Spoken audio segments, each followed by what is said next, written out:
আসসালামু আলাইকুম। আজকে আমি ফ্যান্টাসি কিংডমে গিয়েছিলাম।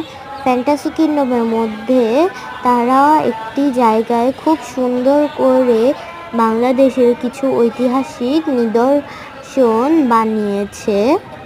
যেমন এখানে সংসদ ভবন, আহসান মঞ্জিল, আর তোমরা তো আরও অনেক কিছুই দেখলে। এইগুলো অনেক সুন্দর করে নিখুঁত করে তৈরি করা হয়েছিল।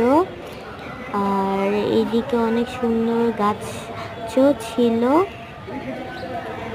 সামনে স্মৃতিসৌধও ছিল, আর এই পাশে ছিল 7 গম্বুজ মসজিদ, আর তার পাশেই ছিল একটি বড় নাগরদোলা। আমার ওটি খুব ভালো লেগেছে।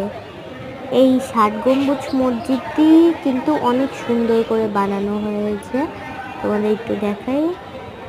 তারপরে এদিকে ছিল রাজশাহীর সেই ঐতিহ্যবাহী পুঠিয়ার রাজবাড়ি।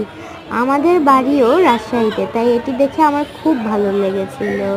তো আজকের ভিডিও এইটুকুই, দেখা হবে পরের ভিডিওতে।